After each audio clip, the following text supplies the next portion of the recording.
नमस्कार and welcome, you are watching rising Bharat. I am Aviraj. 92 साल की उम्र में भारत के पूर्व प्रधानमंत्री और अर्थशास्त्री डॉक्टर मनमोहन सिंह का निधन हो गया। भारतीय राजनीति और आर्थिक सुधारों में उनका योगदान हमेशा याद किया जाएगा। 1991 में भारतीय अर्थव्यवस्था को उदारीकरण यानी कि लिबरलाइजेशन की राह पर ले जाने वाले डॉक्टर मनमोहन सिंह का योगदान कभी नहीं भुलाया जा सकता। उन्होंने 2 कार्यकाल यानी कि 2004 से लेकर के 2014 तक भारत के प्रधानमंत्री के रूप में सेवा की और देश के विकास में अहम भूमिका निभाई। आइए डॉक्टर साहब की जिंदगी पर एक सरसरी नजर डालते हैं और इनकी जिंदगी से कुछ सीखने की कोशिश करते हैं। मनमोहन सिंह का जन्म 26 सितंबर 1932 को अविभाजित भारत के पंजाब प्रांत अब पाकिस्तान में हुआ था। 1947 में भारत के विभाजन के बाद 14 साल की उम्र में उनका परिवार भारत आ गया। शिक्षा के प्रति उनका झुकाव बचपन से ही था। उन्होंने पंजाब विश्वविद्यालय से अपनी प्रारंभिक शिक्षा पूरी की। इसके बाद उन्होंने कैम्ब्रिज विश्वविद्यालय से स्नातक और ऑक्सफोर्ड विश्वविद्यालय से अर्थशास्त्र में डॉक्टरेट की उपाधि प्राप्त की। डॉक्टर सिंह ने अपने करियर की शुरुआत शिक्षक के रूप में की। उन्होंने पंजाब विश्वविद्यालय, दिल्ली स्कूल ऑफ इकोनॉमिक्स और दिल्ली विश्वविद्यालय में पढ़ाया। शिक्षण के बाद उन्होंने प्रशासनिक सेवाओं में कदम रखा। 1972 से 1976 तक वे भारत सरकार के मुख्य आर्थिक सलाहकार रहे।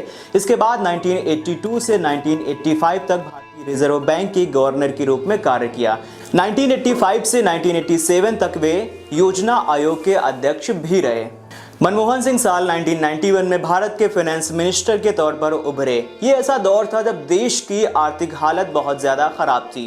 डॉक्टर मनमोहन सिंह ने तत्कालीन प्रधानमंत्री पीवी नरसिम्हा राव की सरकार में वित्त मंत्री का पद संभाला। वित्त मंत्री के रूप में अपने पहले भाषण में उन्होंने विक्टर ह्यूगो का हवाला देते हुए कहा, इस दुनिया में कोई भी ताकत उस विचार को नहीं रोक सकती जिसका समय आ गया है। ये भाषण उनके महत्वाकांक्षी और अभूतपूर्व आर्थिक सुधार कार्यक्रम की शुरुआत थी।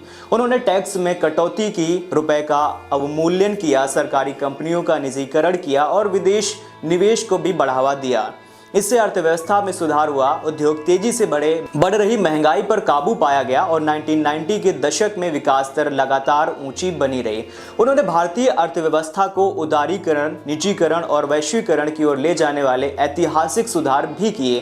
उनकी नीतियों ने भारत को आर्थिक संकट से बाहर निकाला और वैश्विक मंच पर एक मजबूत अर्थव्यवस्था के रूप में स्थापित किया। उनकी उत्कृष्ट सेवाओं के लिए उन्हें 1993 और 1994 में finance minister of the year का खिताब दिया गया।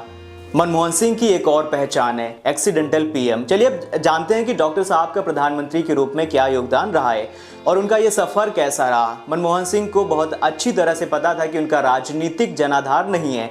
उन्होंने कहा था, राजनेता बनना अच्छी बात है, लेकिन लोकतंत्र में राजनेता बनने के लिए आपको पहले चुनाव जीतना पड़ता है।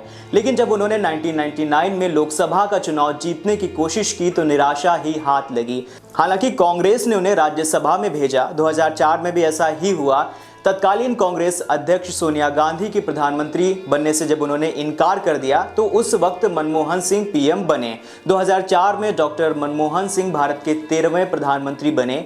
वे देश के पहले सिख प्रधानमंत्री थे। उनके नेतृत्व में भारत ने आर्थिक विकास के साथ साथ अंतर्राष्ट्रीय मंच पर भी अपनी छवि को मजबूत किया।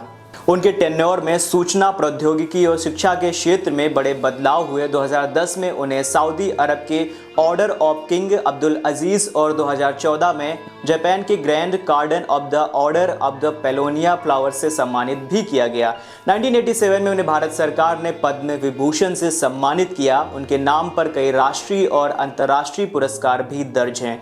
डॉक्टर मनमोहन सिंह अपने सादगीपूर्ण जीवन और ईमानदार छवि के लिए हमेशा जाने जाते रहेंगे। उन्होंने हमेशा देश की प्रगति और आम जनता के हित को प्राथमिकता दी। उनका निधन भारत के लिए एक बड़ी क्षति है। वे एक ऐसे नेता थे जिन्होंने न केवल भारत को आर्थिक संकट से उबारा बल्कि एक समृद्ध और स्थिर देश की नींव भी रखी। उनका जीवन आने वाली पीढ़ियों के लिए प्रेरणा का स्रोत रहेगा। शुक्रिया।